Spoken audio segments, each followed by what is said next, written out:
because our deepest wounds often reveal our greatest purpose. Welcome to the Court of Connection. I am so excited for this guest today. Her name is Sam.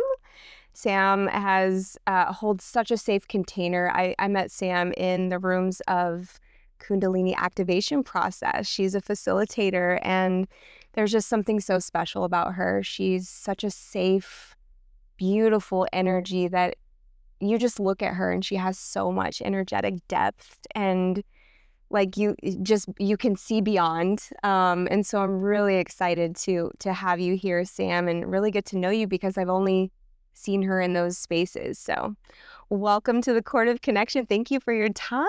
Thanks, Danielle. Thanks for being a mirror too. So everything that you've said, I just want to let you know you're mirroring. So beautiful.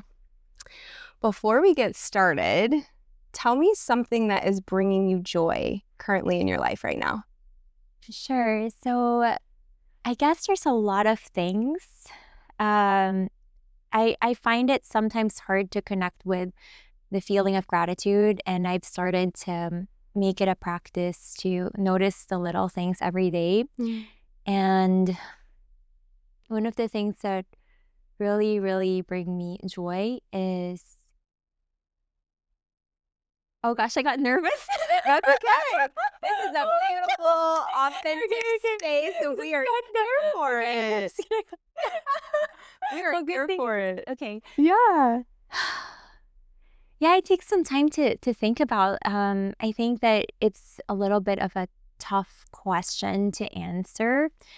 I think that that's something that's come up for me, and at least in recent years, is tapping into the energy of gratitude. And sometimes it can be really hard to tap into that. And so for me, just noticing the little things. I could share something big or I could share something little. Something little would be just waking up with my dog Rufus and feeling his energy and all his love, and just feeling him in my just feeling him and connecting with him, knowing that, he's a senior dog. Yeah. And he doesn't have that long, but just treasuring the precious moments we have together. What kind of dog is he? He's a terrier mix. Oh my goodness. How long have you had him? I've had him since he was 2 years old. Oh my goodness. Yeah, he's really, really precious. Yeah. What would you say is a thing that's big that's bringing your life joy?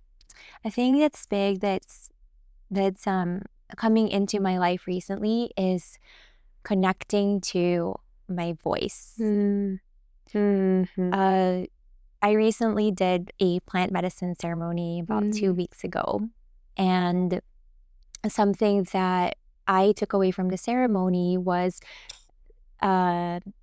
I guess I'll start from the very beginning. You know how when we're little kids, we all have this thing that we're like, oh, this is so much fun. I love doing this. Whether it's a dream to be a creative, an artist, to dance, to sing, to act. Yes.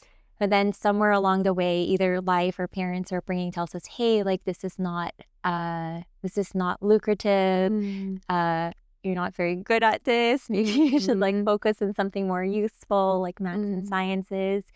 So in the ayahuasca ceremony, something that came through for me is reconnecting with the sound of my voice and not realizing, hey, oh my gosh, I would actually love to do more creative things, to speak more, to sing, to compose songs. And I'm blabbering off into a tangent, but please.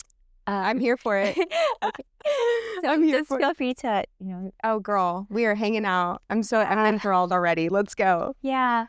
So something that came up during the ceremony was voice. I've activated voice and experienced my voice in CAP, but in the plant medicine ceremony, I don't know what happened, Danielle, but this really, really deep voice that seemed to come from the essence of my soul started to pour out of me. And I've never heard that sound from my being before. So just hearing it reconnected me to this, oh my gosh, I can actually connect to music, to sound. And I've grown up always thinking that I couldn't sing. That's so beautiful. And I know exactly what you're talking about. Like, that's the adults of the world don't mean it. It's so unconscious, but it's like, oh, you have to work really hard to get there. That's, oh, I know you want to be an astronaut, but that's impossible, right? And we start to adopt these ideas, right? And make ourselves small. And, you know, they have no idea the impact that has on us as a society and us as adult people, right? To start to hear those messages where it's like, you can't do that. That's silly. That's just a dream, you know? And you realize that it's just story. So I'm going to backtrack again to the ceremony because it was very different from any ceremony I'd ever taken. It was with a group of musicians. So they would play live music and they sang songs in English, medicine songs. And there was a part of the ceremony where the I don't know if I can say names, but I'm just going to say the guide, he asks one of the participants to stand in front of everyone. And he goes like, a little birdie told me that you could sing. And she's never done the plant medicines before. That was her first time. And she's also never sung before. Wow. So she just stood there, like you could feel the, you know, like she was frozen. Like, I don't know, and everyone's staring at her. And it was, the moment was like it stretched into eternity. The guide goes, okay, why don't you ask Aya or the medicine if she has a song for you? And then she goes quiet. And then she's like, she's not answering. So we were all watching her, and it's just a moment that stretched and stretched into eternity until one of the other participants stood beside her and goes like, can I assist? And she goes next to her, just they stand shoulder to shoulder, and she starts to hum. And then all of a sudden, she starts to, the other girl starts to channel this beautiful, beautiful soul song. It just comes through her, the melody, the words, just out of nowhere, she just starts to channel it. And it comes through, which just goes to show what the shaman was saying. He was saying that we all have stories that we tell ourselves about what we can and cannot do. And that's it. It's just it. It's story. As soon as the story dissolved, she tapped into that song she's never sung before, and it just channeled her. Wow. So relating that back to joy, in my experience that evening, I processed a lot of deep feelings of shame connected to my voice and wanting to sing. And in the kindest and nicest way, being told as I was, you know, loudly expressing what I thought was, oh my God, it connected to the sound of my soul voice, that I was actually super out of tune and being loud. And I wasn't conscious of it because, you know, we were under an influence of medicine. And when I heard that, it brought up this feeling of really deep shame, like bringing back childhood wounds of, you know, being told that you're not good enough, like this is too big of a dream for you. That collapse of internal shame and just freezing and feeling like I was getting smaller and smaller, and I just wanted to sink into a hole in the ground and disappear. I couldn't even cap, which in plant medicines, I naturally cap. I just froze there and I lay there frozen. Wow. And I had, in hindsight, that whole experience had to happen for me to bring up those feelings that were already inside of me, to go through it and then to transmute it. Because the very next day, when I was sitting by the river, okay, so backtrack, I know it's getting long, so just stop me. Girl, no, this is great. So I was laying there and I was frozen. And the ceremony goes on, and after that one girl starts to sing, the guide goes like, is there anybody else who wants to sing? So it's like popcorn, like random people start to say, oh, me, I want to sing. And they start to experience, you know, like song coming through, creativity, music. And I was still there frozen, dealing with, you know, shame. And I was like, should I do it? Should I not do it? Should I do it? Should I not do it? And I felt like he was talking in general to like, it felt like it was directed to me. I'm sure it was to the group, but he goes like, because he was very intuitive. He goes, anybody else? Anybody else? Chickens. He's joking. And just last call, last call. And I still didn't raise my hand until the very, very end when I finally, I mustered up the courage. I was like, okay, I feel shame, but I'm not going to let the shame control me. I'm going to sing. So I go, like, I raised my, something told me, it was like, you should whisper, probably go up there and whisper it to him. But the super excited part of me was like, I'm going to sing before I can stop myself. Really, really loud. I want to sing. And oh my gosh, as if it couldn't get any worse, the guide goes, oh, awkward pause. Oh, but we're actually closing the ceremony. It's like winding down. Oh so, my gosh. Even though, it was meant in the most kind-hearted and open-hearted way to me, with all the stories going on in my mind, I felt not just shame, but like crushed, publicly rejected in front of a big group. Yes. And that was my entire experience. I went to my room that night and I was just crying, had restless dreams. And then the next day I woke up, I was just still sitting in that muck of energy and sensations. And so I went to walk. The next day I woke up early and I went towards the lake, and I ran into a series of events happened. So I think when you're in the medicine, whether or not you're experiencing it in ceremony or post-ceremony, there's almost no difference. Both worlds kind of just merge into the it's all spirit. So I ran into one of the participants, and he could kind of sense, like, he was like, oh my gosh, like I could feel your energy and how crushed you are, even though you're not saying anything, because it's pretty transparent. Yeah. And he says, oh, like he gives me a hug and he says, never dim your light. You're such a light. I hope you can see that. And then the moment he says that, I just start bawling. I just collapsing. It's like, like the child in you just started like crying and pouring things out. And it was the words, back to words. Words were almost like medicine to my soul. And it was a catalyst for me, because after he said that, I, still feeling all the shame, I walked towards the lake. There was a boat on the bank of the lake, sat down next to this like overturned boat, took out my journal, and I just started to write. And the crazy, crazy thing is, the writing turned into the lyrics of a song. A whole entire song. It was like almost like very, like I was possessed. Like I was just kept writing and writing and writing, and then I could hear the melody in my head, and it was really crazy because the plant medicine, or Mother Aya, the gift of the song came after going through the darkness. And that was literally what the whole song was about.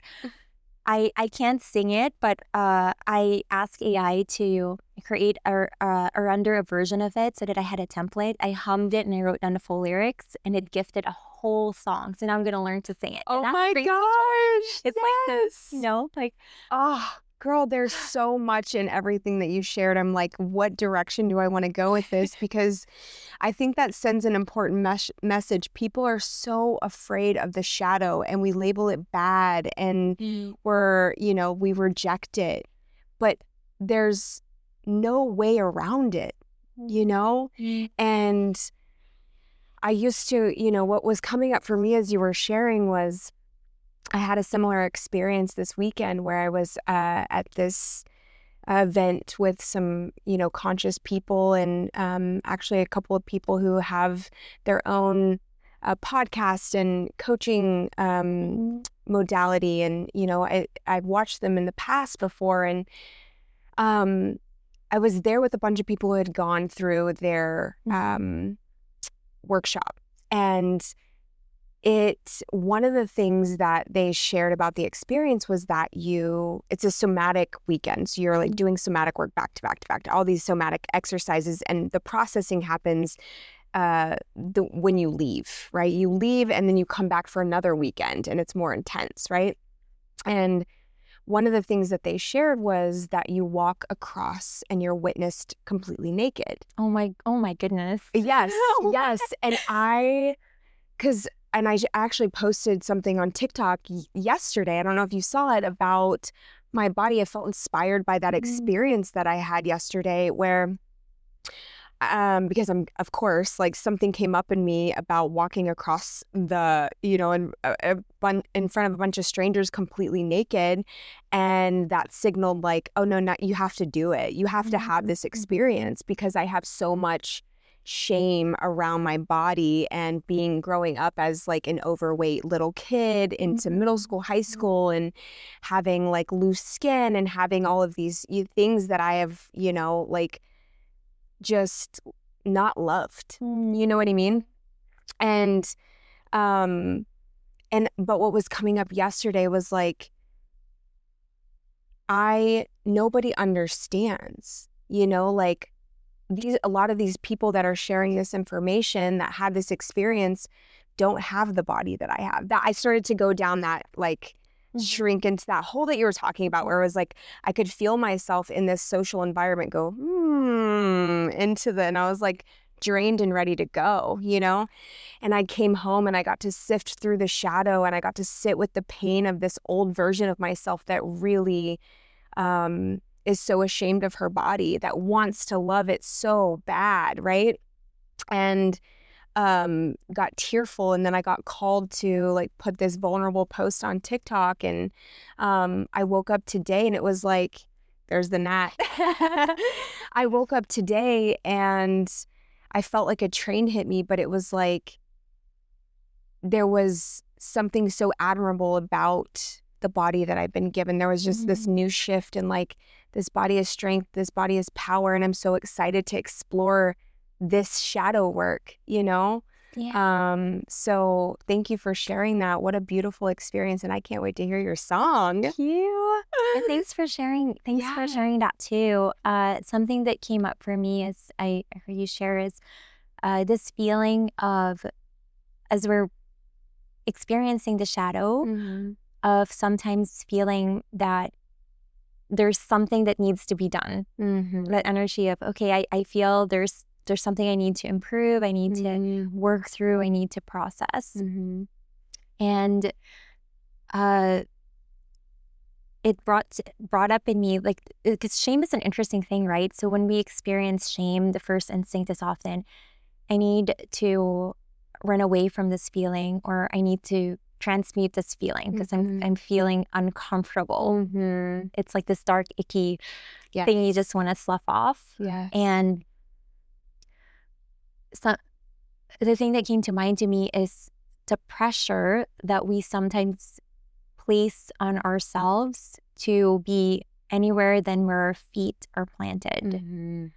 And I say that because I think the experience maybe would have been a little bit less like suffering if, as I experienced the shame, there wasn't a part of me that was like, oh, I need to do this. I need to transmute this. I wish I had the courage to raise my hand. Oh no, I missed this opportunity. Kind of like just digging deeper and deeper into the hole.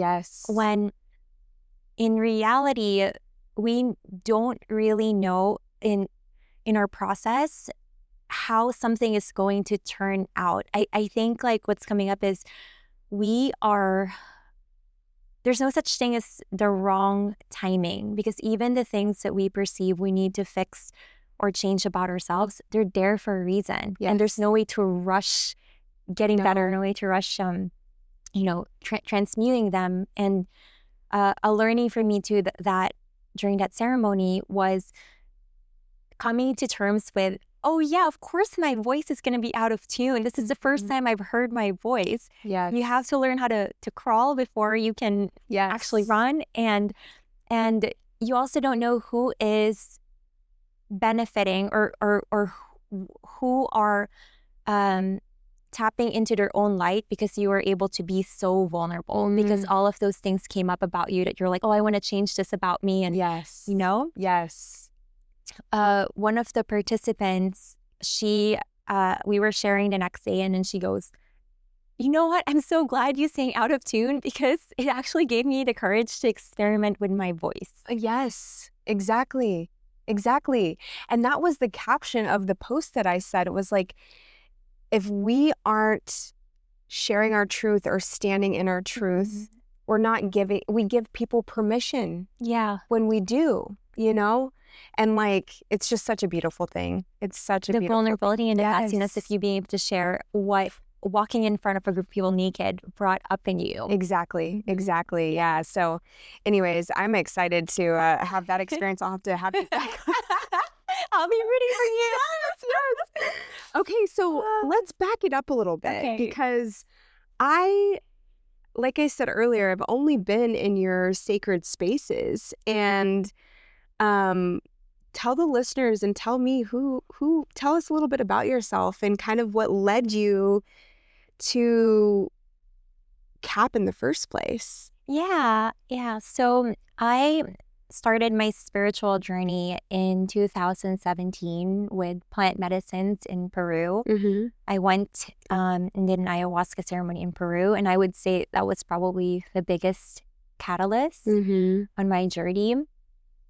And the thing that I noticed, because I think that we don't go through just one experience of awakening. It's like several, Yes. you know, it's like a spiral. We go through several loops Yes. within that spiral. The thing that I've noticed is that's similar from all the journeys I've been on, whether it's plant medicines, Vipassana, or even CAP, is this theme of heartbreak or pain. Pain has been my biggest catalyst. Mm-hmm. And it has it's sort of like what's lit the fire under me to seek, and then eventually all the seeking outwards bring you back home to you. Yes, absolutely. There's this moment, and I don't know when it happened.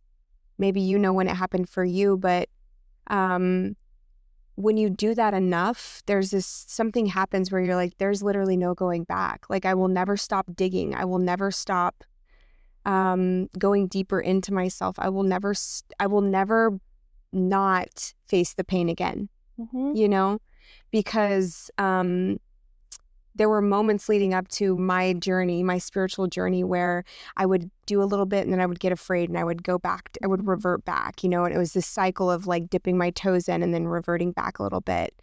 And at some point I just crossed this invisible threshold where it's like, you're never going backward ever again, you know? Yeah, it becomes everything. So I think at the beginning of, at least even in my spiritual journey, at the very beginning, plant medicines, CAP, meditations, those were things that I went to do to have a spiritual experience. Yeah. But then you realize there's actually really not much difference between going to a ceremony to have a spiritual experience and your life itself being the ceremony. Your life itself is spiritual. And so to loop it back a little bit, back in 2017, I was still working at my corporate job. And yeah, it was a series of events. I took a sabbatical post corporate and then went back to corporate. And then I got laid off and then opened a crystal shop. And then you did? Yeah. This is back in, I think, 2022. Okay. I used to own a crystal shop. And so I was sort of just responding to where life was pulling me. The next idea that felt inspiring, I was like, okay, I'm going to try this. I might as well. And yeah, I think my life has been very different from pre-2017 to once I just started to listen to where I was being pulled and then take the leap of faith to, okay, this is where life is pulling me. I'm going to play a little bit and try a little bit. Yeah. And I actually only just found CAP in 2023. Wow. You would never know that by when she's facilitating. There's so much power in this like tiny human. There is so much power and energy, just like, it's beautiful. Thank you. Yeah. I see that. Tell me, so 2017, was there something in your life that was going on? Was it just like a deep yearning or like desire for something deeper, something more? Like what drew you to the plant medicine ceremony? Yeah, so that year I experienced many deaths, both physically and metaphorically. So it was the same year that my grandpa passed away. My mom and I were actually vacationing in Mexico when we got a call that he had passed away. Like he, I don't know what happened. He just like had a heart failure, and it was it's hard to talk about because it's a blur in my mind. All I remember was like the panic, like what's happening? We don't know. Oh, they're driving this way. What? And then the news said, oh, he's passed. We need to fly back the next day to, to prepare for the funeral and everything. And I think that was the first time in my life where I felt the role of parent and child reversed, where my mom, seeing her so devastated from the death of her dad, she couldn't even plan the funeral. She couldn't write the speech for the,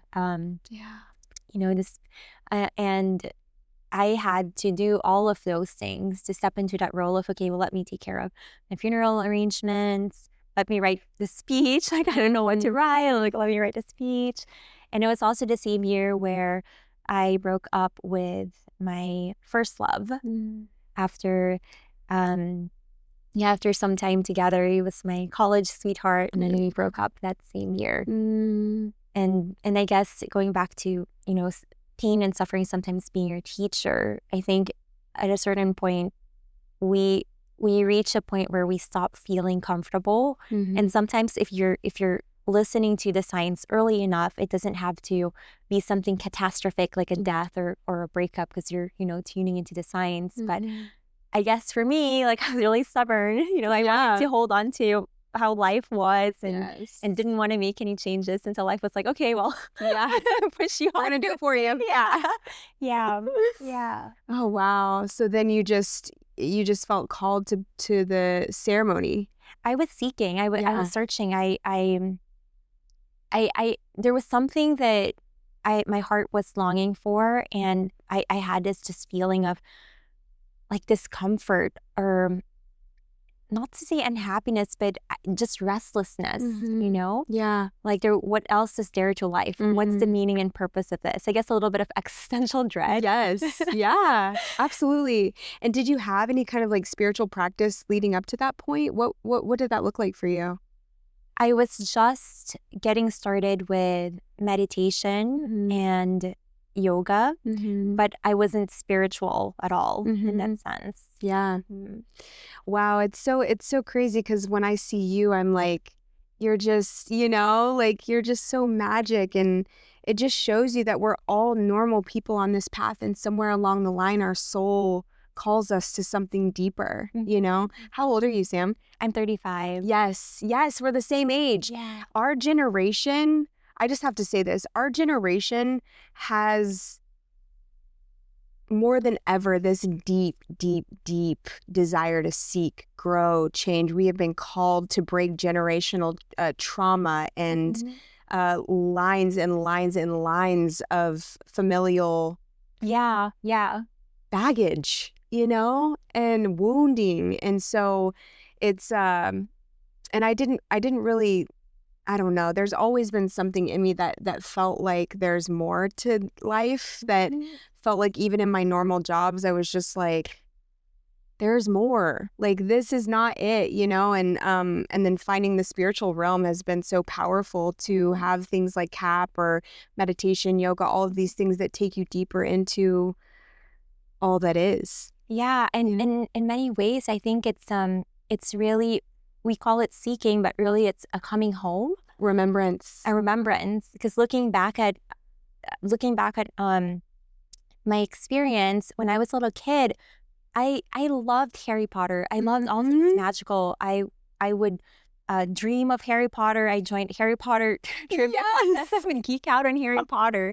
And to think that, oh my gosh, how crazy it is that sort of energy, that love for the mystical, the love for magic, later in life would reveal itself in different ways, whether it's, the chakra system to yoga to, oh my gosh, what is this energy stuff? Is this like magic? What do you mean we access different states of mind during meditation? Like all of these things are just, it's like a remembrance and coming home of stuff that's already innate in all of us. Yes. Like I really, really do believe we all have that seed. Yes. And the seeking just brings us home to that which we already Yes. Yes.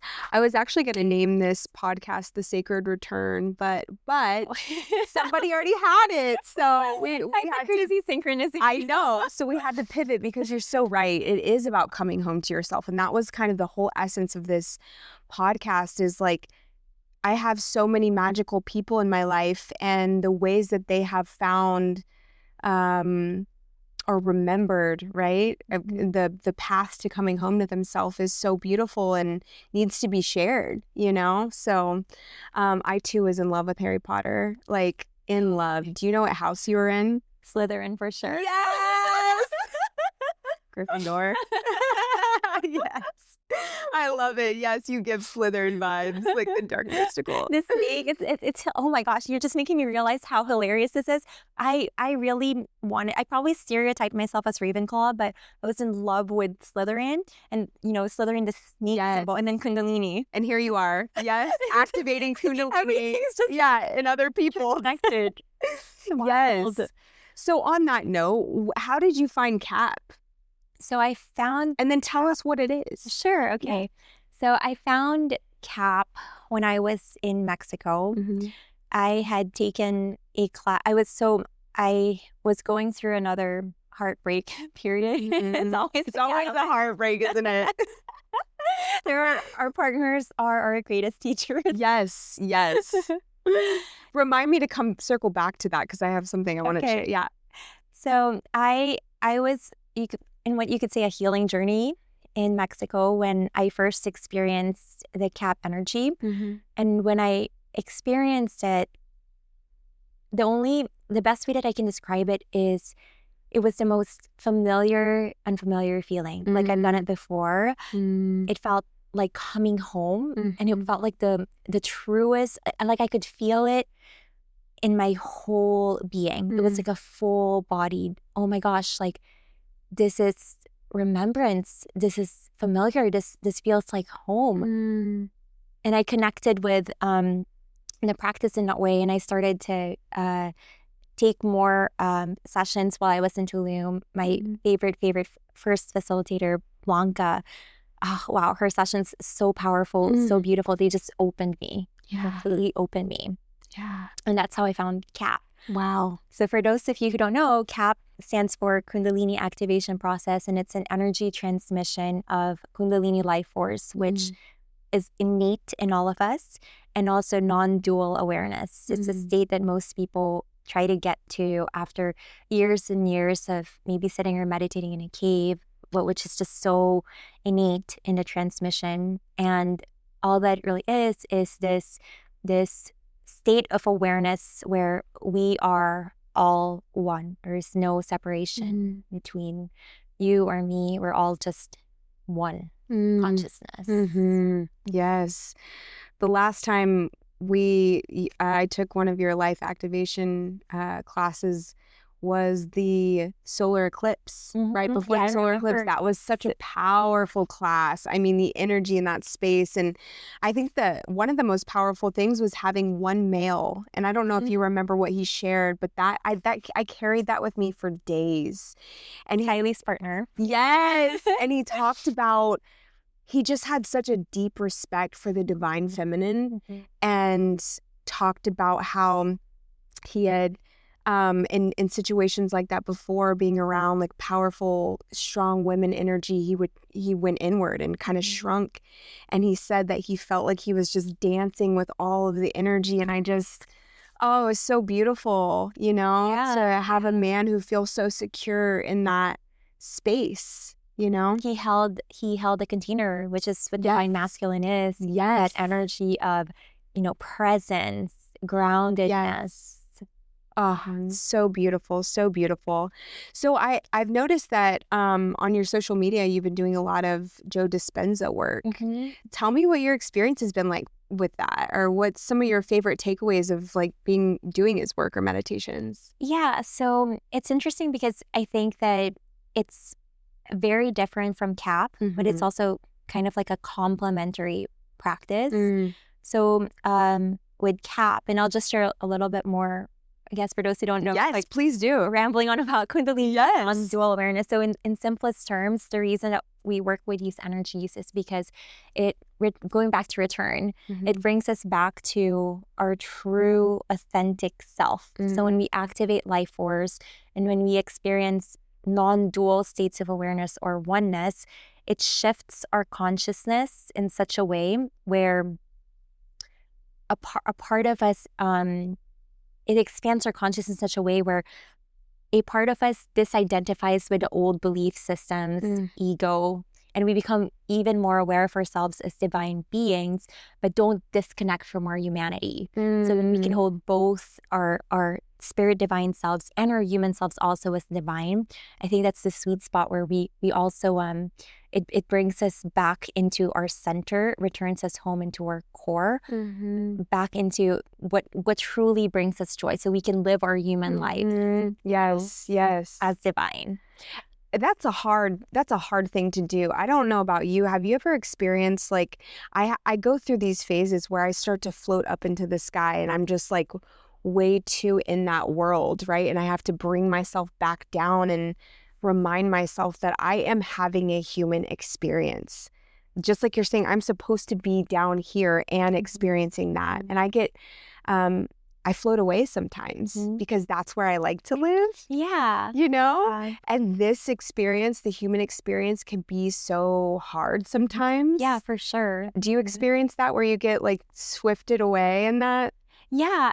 And I think that's why a lot of us seek, right? And a lot of us use these practices as anchors to remind us, hey, like, we're also that. We are this, but we are also that, because it is hard to be human. As humans, we signed up to experience the full spectrum of emotions. And as humans, we also experience resistance to those emotions, which sometimes creates, our experience of suffering. So yes, it's completely understandable, and I too experience it where I just want to stay in those bliss states. I want to stay here.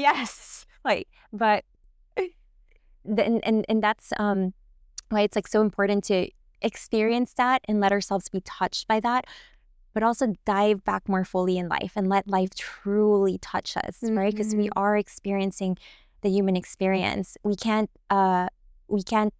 have a human experience without letting life fully touch the depths of our hearts, without cracking our hearts open.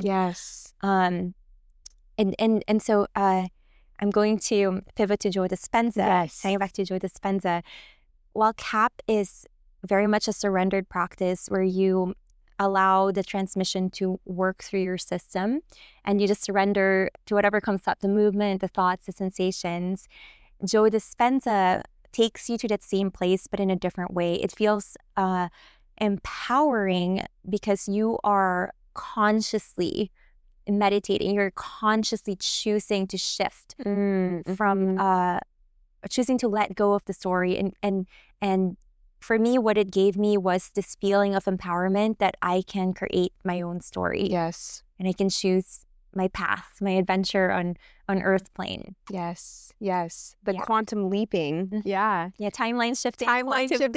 There's so many terms for it now. It's like, I feel like so many of us, I mean, we really are on a universal jump, moving from 3D to 4D. And so many people are being drawn to this work, which is so beautiful and powerful. But yeah, what you were saying earlier reminded me of, do you know Michael Singer? Yes, A Tethered Soul. Yes.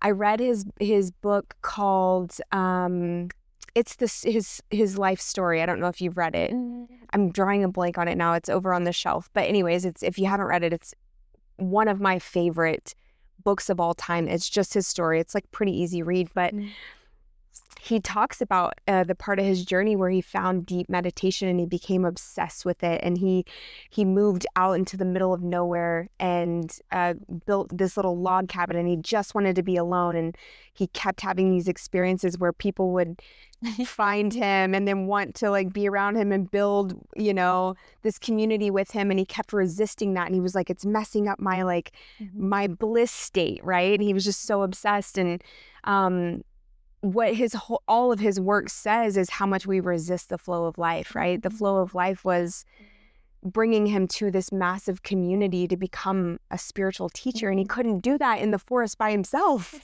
You know, he had to learn how to anchor into both. Yeah. So I love that. It's so true, and such a good reminder for me, because I'm constantly doing that, and I think that is the work, right? It's like the exploration of remembrance and like coming home to yourself, and simultaneously like integrating that into back into community. Yeah.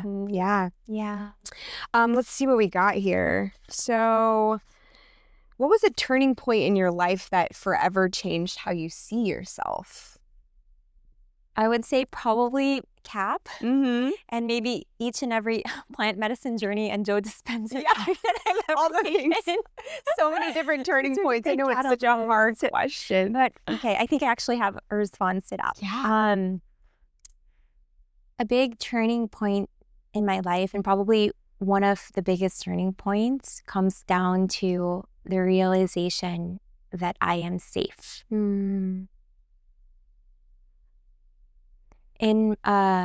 So there's been several glimpses of that I've experienced throughout the years. One of the most profound ones was when I was in Vipassana, and I remember it being the last day, and it was like it was so silly because it was the tiniest thing. You know, after 10 days so Vipassana is like a silent meditation retreat where you don't read, you don't write, and you don't speak. So it's very internal, all 10 days. Wow. And even when you're passing by, you know, people, you try to keep your energy internal so you don't make eye contact. Yes. Oh, wow. Internal, and you meditate. That's all you do for those 10 days. And so I spent 10 days of that. And I remember on the very last day, when we could finally have our phones back, there was something that happened. I think I looked at a message and I felt so devastated because it triggered me. And I was like, oh my gosh, I did this whole 10 days of like silent meditation, and I'm still in my, you know, ego mind in the same place. I'm still freaking triggered by the same exact thing. After 10 days, like, you know, and like there were several realizations happening. There was the ego mind feeling crushed and devastated. And then there was another part of me that was like, this pretty much judging where I was at, judging the human in me that was still triggered despite going through that whole experience. And then the sadness, you know, of, oh, like, have I really changed? Like, what the doubts that came through.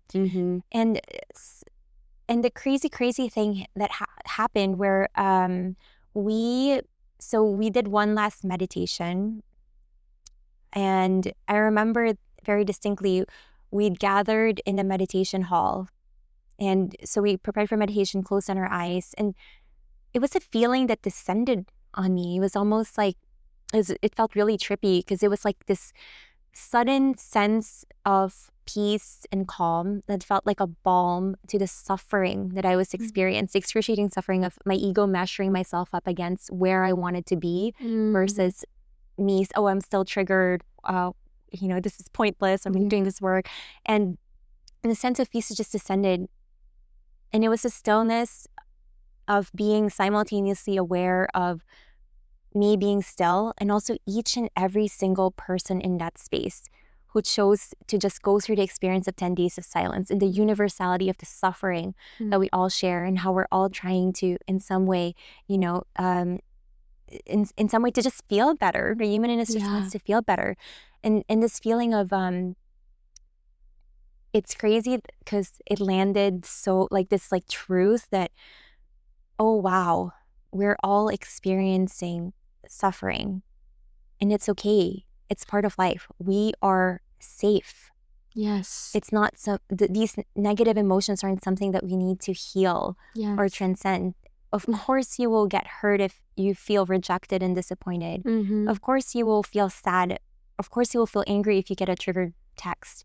Yeah. It's not a measure of how spiritual, we are, and just having that realization in the landing of, okay, this is normal part of the human experience. I am safe. Yeah. And that's theme 1. And then I've also had other experiences in life where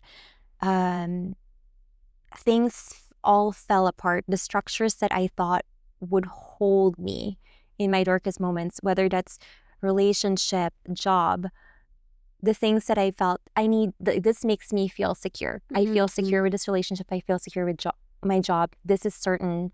This is my safety net. This is, and having those structures just collapse. And when they collapse and you're not yet, becoming that next version of you're just in a state of the void and emptiness where everything's gone. And then sitting in that space and realizing, if you're in the void and everything around you is collapsing, who do you turn to? And you just realize, okay, well, it's all you. Yes. It's all you. And you're safe because it is all you. Yes. Oh, there's so much power in that. And it's so beautiful that you said that. That's how I ended the message yesterday on TikTok, is I said, nobody's coming to save you. Like, it's you. It's you. You have to learn how to parent yourself. You have to learn how to become your own safety net, and the truth is when you look back on your life, I've never been left astray. Like, I am always taken care of, the divine, but it's so much more empowering to know that you have you too, that while the creator gives me power, like, I also have so much power and to hold a safe container to experience life and all that it brings, And you are the creator. Yes. So it's coming in contact with the part of you that is the creator, so that if everything else around you falls apart, you have you to turn to. You are your source of safety. And it's such a, when we live in a world that tells us that everything outside of you will make you feel better, if you just get the right partner, if you just get the right job, if you just get the right opportunity, everything will be okay. And it's not ever the answer. It might feel good for a moment, but until you connect with yourself and do the internal work yourself, like, it's the energy of reaching. And in fact, when you reach, that's a big burden to also put on the world and another person. Yes, absolutely. Yes, girl. Oh, this has been so beautiful. How would you describe this chapter of your life that you're in currently? I would say this chapter feels like a coming into being. Literally like a coming home, like return home. I know we keep coming back to that scene, but that's what it feels like. It's like almost I get this, there have been chapters that have felt like chapters of change, chapters of being lost, chapters with more questions than answers. This chapter feels like, there's still a lot of questions. I'm still confused. I still don't know where life is heading, but an okayness with not knowing. Yes. Because there's so much more trust that whatever does happen, I trust myself to welcome it with open arms, or to handle whatever it is. And it feels like coming into my skin and experiencing a deeper sense of self and authenticity. So beautiful. There's so much freedom in stepping into that power, and I think it's beautiful because you and I are kind of on the similar journey of like, at least I think you've been off of social media and have just recently returned. Is that correct? Yeah. And a period of yes, of like being, and at first for me it felt like, oh God, it felt like really exposing. I felt a lot of negative feelings about it, and but it's what I was called to do. And so just getting on and doing this, or recording little snippets on TikTok, and just being like, whatever. I don't care who sees it or doesn't. Like, it's going to reach whoever it's supposed to, even if that's 2 people, is so powerful. And just standing in your, I don't need that. Like, I am secure and okay no matter what. I'm whole. Yeah. And you're doing it for you. Yes. It's your self-expression. Yes, absolutely. And that's what I felt last night. It was like I've had moments where I feel like I'm starting to get choked up and feeling really emotional. And I have used in the past social media as an outlet just to like put myself out there in a very vulnerable way. And I immediately feel freedom from whatever it is that I'm feeling. Yeah. It's like, oh God, like I'm scared to post this. And then the moment I say, forget it, I don't care, it's like, it's a way of transmuting it. Yes. What comes to mind to me is this idea of all of the things we experience, even that sensation of choked upness, is just an energy. Yeah. You can cry it out, you can dance, you can move your body, but what is your soul wanting to draw out, from within you? And I think with you, what comes to mind is like storytelling. Yes. Just sharing your essence. Yes. And being creative about it and channeling that, whether through words, through story, through play, through art. Yeah. Yes, girl. So good. So if you're in the Austin area and you want people want to find you, tell them where they can go to find you to participate in CAP. Yeah, so I teach weekly classes at Dharma Yoga, and the best way that you can reach me or find out about upcoming classes is through my Instagram at WakeUpJustBe. Yes. You can just reach out, add me, and send me a message. Yes, love that. So if you could leave our listeners with one truth to carry with them as they walk into their own returning home or becoming, what would you share? What comes to mind to me is actually the title of the song I wrote, which is "Shine your light into the darkness. You're a light upon the darkness. Keep being you. Keep dreaming. Keep loving. And keep creating. Let it be messy. Let it be real." I love that, Sam. It has been such an honor to just share space with you and have a conversation with you. You're just such a wealth of beautiful knowledge, and I look forward to sharing that with whoever sees it. Thank you for your time. May the cord that binds us to one another and to Source remind you that you are never alone, always guided, and always home. Until next time.